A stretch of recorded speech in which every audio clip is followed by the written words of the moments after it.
Okay, hi, I'm gonna title this video How to Be Normal.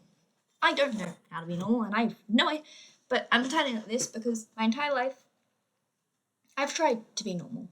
It's the one thing, it's the only thing, like, I'm a very prideful person, and it's because, and my pride is what I want, and the reason I know I'm prideful is because that's what I want to be. I want to be normal, ordinary, unnoticeable.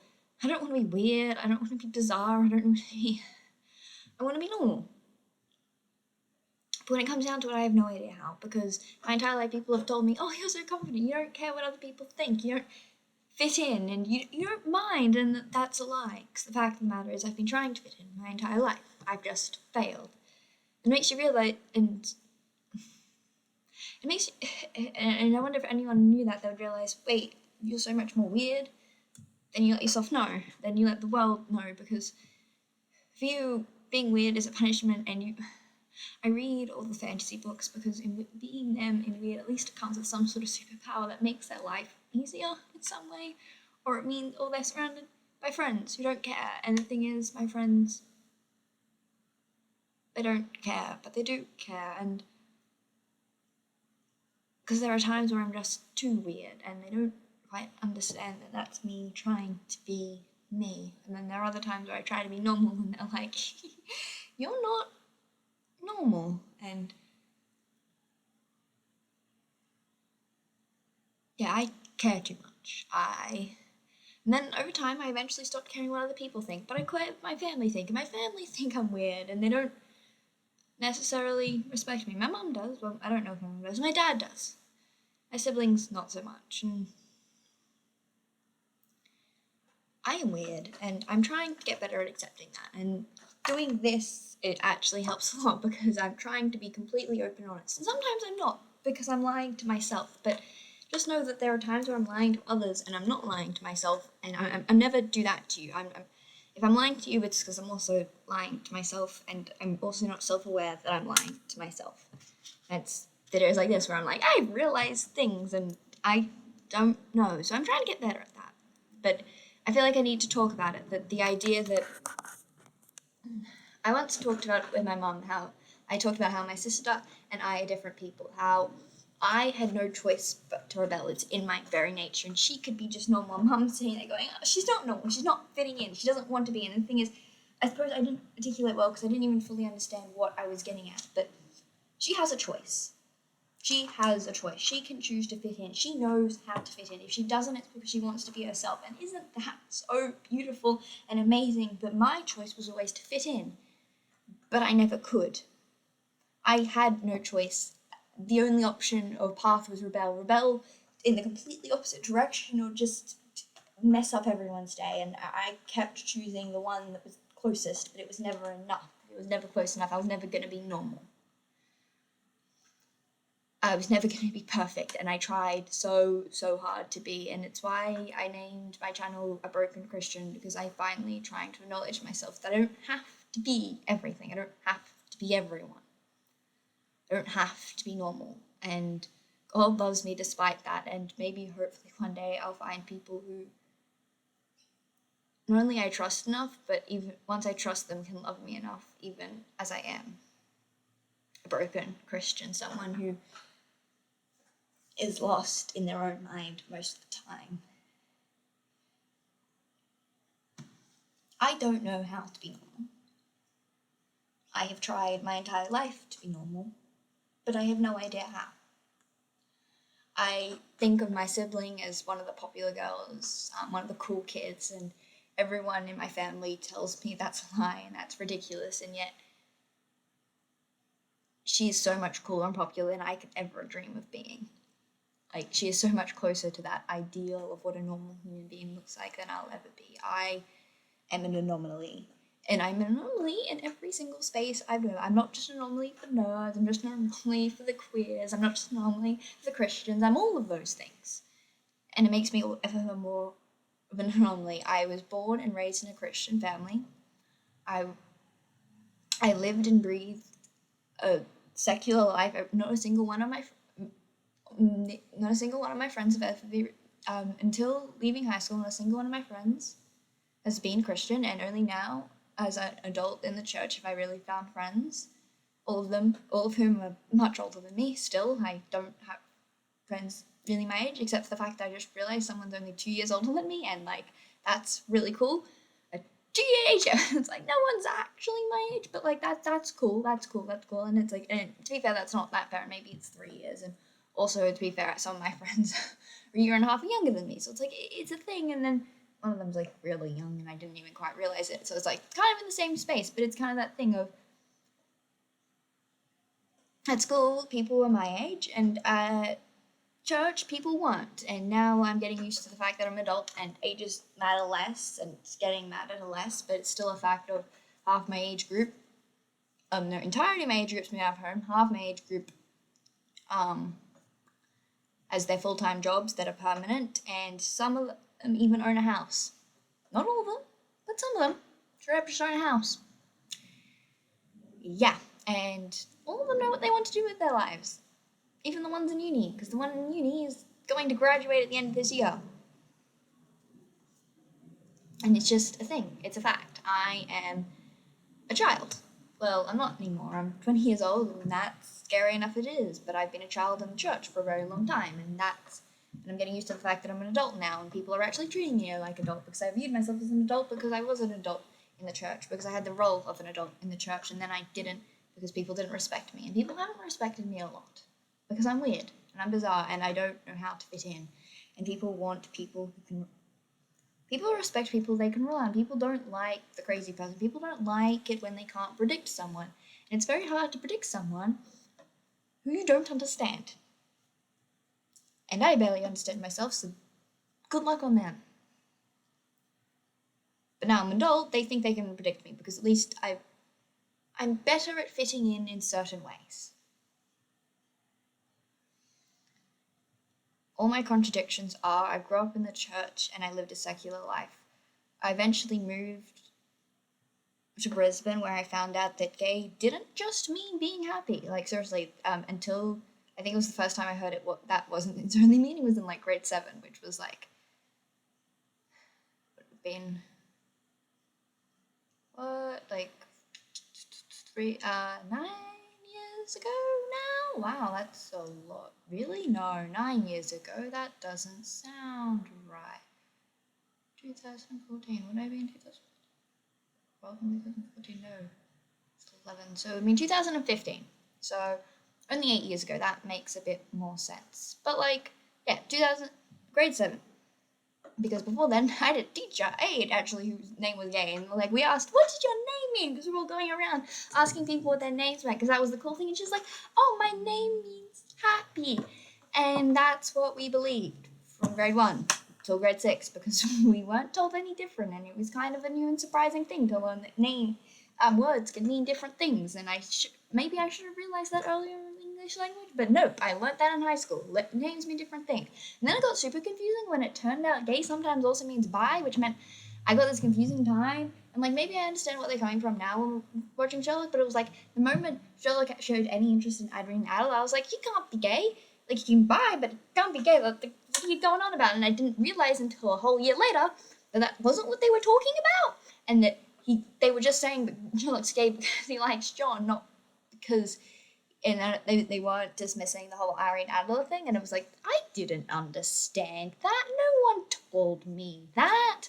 You are literally the ones informing me of this information, because I don't know how to do research or on the internet, and I also don't even know where I would begin to do this research or on the internet.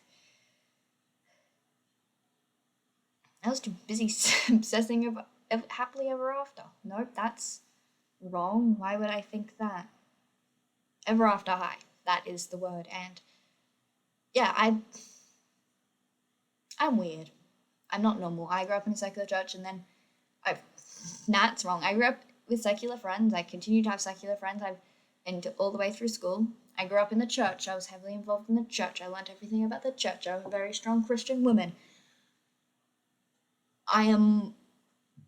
I come out as queer. I'm asexual. It's fine. Maybe I'm bi. Maybe I'm aro. I don't know. I realize I'm gender non-binary and a person and man, and I use they, them pronouns, and I also happen to have ADHD and dysgraphia, and I even had dysgraphia since grade 3. Or maybe I was diagnosed in grade 2, I don't know. We realized the moment I went from A's to B's to C's, and my effort did not decrease. I didn't stop paying attention in class. My grades just went down. People went why, and I went, and then they got me tested. And they were like this, and they're like, oh, you might also have this, and we were like, oh, that doesn't matter. We're trying to make sure she passes school, and it's like, and you don't think it's that important. Oh wait, grade 11, she's failing. She's nearly failing. She's actually failing this time. Oh wait, she actually has ADHD. This will help, and it's like, oh yay, my brain doesn't function properly, and it never has. And I'm neurodivergent, and I'm really neurodivergent, and my dad might have some bits and pieces of it, but like I'm really the only one in my family who is, because my siblings definitely aren't, and then I'm also queer on top of that, and they're awkward, and they don't know what to do about that, and it brings up interesting things, and it makes me scared. I want to tell them, even though I know they'll accept me, they don't even though I know my parents will accept me, I don't know if my siblings will, because they barely accept me as I am, so I'm terrified of them. Yeah, that's actually that's a normal thing, because normally like, most people are like, oh, I'm terrified of caring for my parents. I was like, my parents will be A-okay, or at least I assume they would be. If they're not, that's concerning, because they're fine with the asexual thing. I don't know if they're fine with the non-binary thing. I haven't told them yet, but I'm assuming they will be. But my siblings, on the other hand, I don't know. I genuinely don't know, and I'm terrified to tell them, because I can barely relate to them, and I want to relate to them, but they don't want to relate to me. They don't want to tell anything about me. Tell them anything about them to me, because I want to get to know them and be a better older sibling. Because I realize that this is a weird thing most people won't say. I regret not spending time with them during the 6 years of high school. The only reason and some people will hear that and go, but wait, didn't you spend the 6 years of high school studying? Didn't you spend all your time studying in high school so you didn't fail? And it's like, yes. And it's like, would you rather failed high school? And it's like, yes.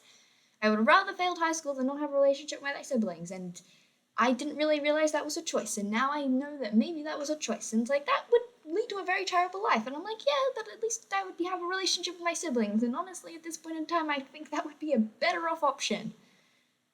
And I don't know if my siblings know those were the choices. And if they did, would they change? And maybe they would change then. But a part of me doesn't think they care, because school's easy for them and they don't care. And they're like, oh, it's really hard to get A's. And it's like, bitch, please, you're barely studying as it is. And I've just said random things and kind of complained about my life. But I love my life. I love God. I love humanity. Another thing that's been popping on my mind is I'm weird. I know I'm weird, because you know that whole shorts thing that's been going on. That's like the hero saves the city instead of the lover, and it's like I would always choose to save the city. I was like, I'd choose to save the city. Even if I was the lover, I'd be like, my response as if I was the lover, and that was your chance to say, bitch, Pete. It's like, and the villain goes, what? And it's like, bitch, kill me, bitch. I would literally respond with that, because it's like, no. Because, you see, I don't see my lover as the only person in the world. I'm not self-centered and selfish, and neither will my lover. And if I ever had a lover, my lover would be going, no, save the city. You know why? Because all my family's in the city, all your family's in the city, all our friends, everyone we cares about lives in the city, because that's the thing people forget. The city's not just the city, it's not just the ambiguous thing with faceless minds. No, it's all your friends, it's all your family, it's all their friends, it's all their family. Like, if my partner chose to save me instead of my siblings, I would be murdering the partner, and I hope they would understand that. And I think that's the thing that people get, like, and some people are like, oh, that's why, then they'll betray and join the villain, and it's like, oh, the villain would kill the whole world for you, but it's like, it's why you shouldn't trust the hero, and it's like, bitch, please, have you forgotten that your family exists? Maybe you have, maybe you don't have a family, but me as someone who actually has a family, even a family that doesn't care about me, but I love them. I know how to love, and that's why I could never be the villain, because the villain kills everyone and doesn't care about people, whereas the hero cares about people. The hero cares a lot about people. They care about a lot of people, and they don't care about one person. They will mourn that person till the day they die, and they will regret that, and they will beat themselves up, and they will think of every single way they could have done anything differently, but they will never make a different choice, because in the end, they've saved their family, they've saved their partner's family, they've saved the city. And they will try and run through all the scenarios where they could have saved their partner as well, but they will always choose to save the city. Because the city means so much, because they know the same as their partner knows that as much as they would love to live their life out together, there's no point living together if everything you love dearly is gone. There's no point if you don't have any siblings, you don't have any children, you don't have any friends. There's nothing for you if your entire life is broken down. And that's something I don't think they talk about much, because they were like, oh, the hero doesn't. It's like, yeah, the hero does. The hero wants to save everyone. The hero loves and cares deeply. The hero wants their family to be alive. Their lover's family to be there alive. All their friends, their own friends, her own friends, mutual friends. And the villain doesn't understand that, because the villain doesn't understand care. The villain might only love one person. The villain might go, but how could you? This is the person you love. And it's like, no, this is my partner. Yeah, sure, this is the person I will marry and I want to spend the rest of my life with, but this is not the only person I love, because there are different types of love. And a good hero, understands that. Anyway, this has gone way longer than, and I just felt like I had to do that at the end. But yeah, how to be normal. I can't give you an answer. All I'm going to say to you is you're not alone in not being normal. There are other people out there, I'm sure, and I hope this finds it, so you can say me too, and you can say all the things that make you abnormal and ridiculous. And like, I do swimming as well, and I don't think I mentioned that because I'm sporty. I'm very sporty. I'm very athletic. My rest of my family's also athletic, but my friends aren't athletic. I'm a nerd. Nerds aren't supposed to be athletic. I am, but also in my family, I'm the nerd, and therefore not athletic. And it's a weird combination, and it's like, list all the contradictions you have in your life. Go for it. Like, you're not alone, and maybe it'll make me feel less alone, because I definitely feel like I'm the only person who feels like this in some way, but I can't be. There's like 8 billion people on Earth. There has to be someone else who's at least got some sort of similar experience. How else are people so good at writing books? Anyway, bye!